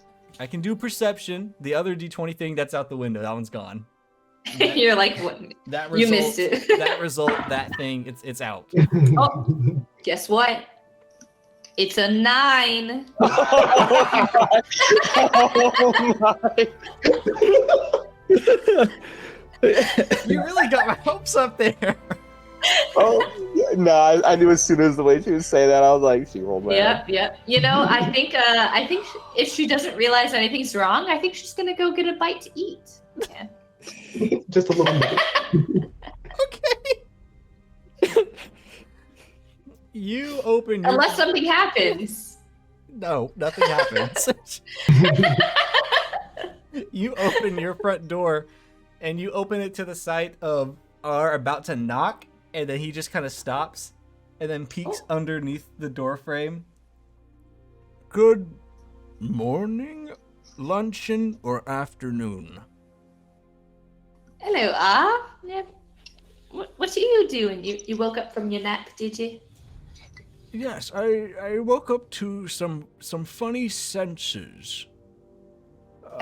Some I senses. I don't know if you know this or not, but did you happen to walk into your home with your shoes on?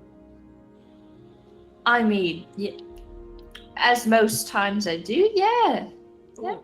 I don't know if you know this, but you're tracking a lot of purple stuff into your home. What does the purple stuff look like?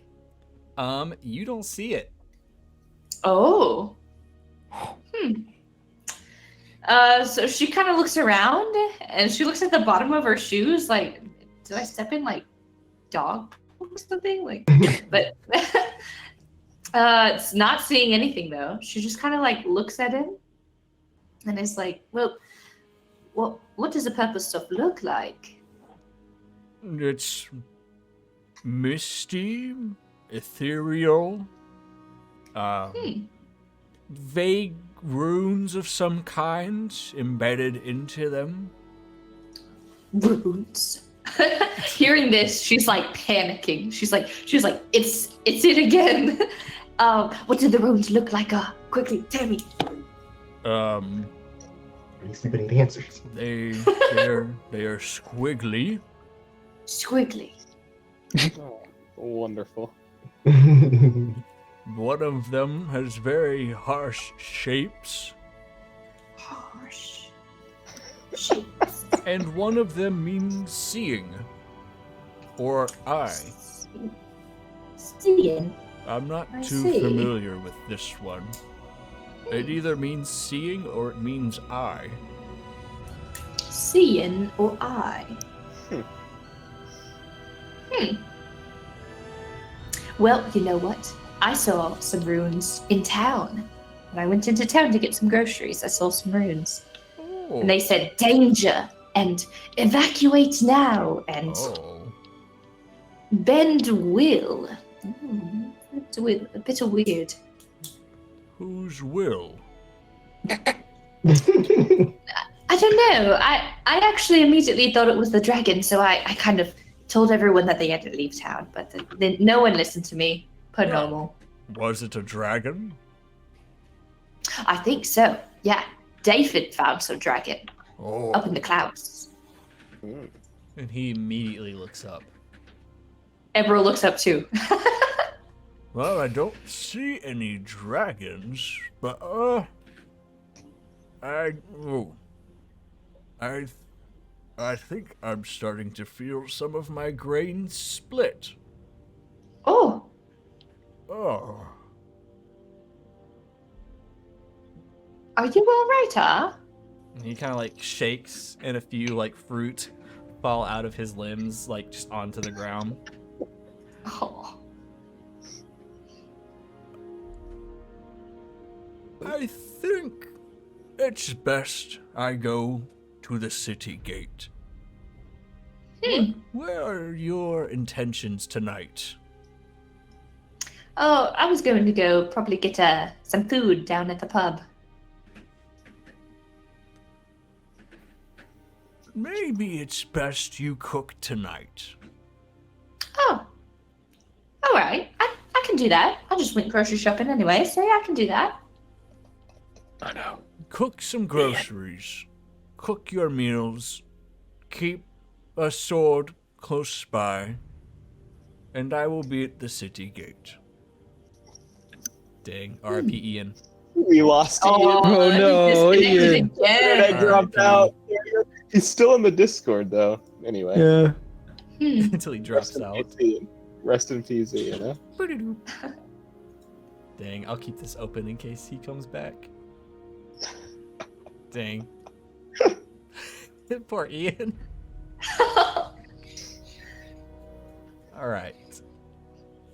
So he kind of nods at you and then immediately starts walking off towards the direction of the city entrance. Mm.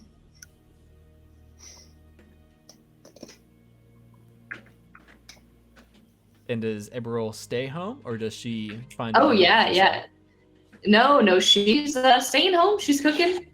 Oh, there goes She has her spear by her side. And I think David is still summoned. He's been summoned this whole time. Yep. So David he's is still just there. chilling, on alert, Just in case. just in case a dragon attacks. And Eberil, roll a d20 for me.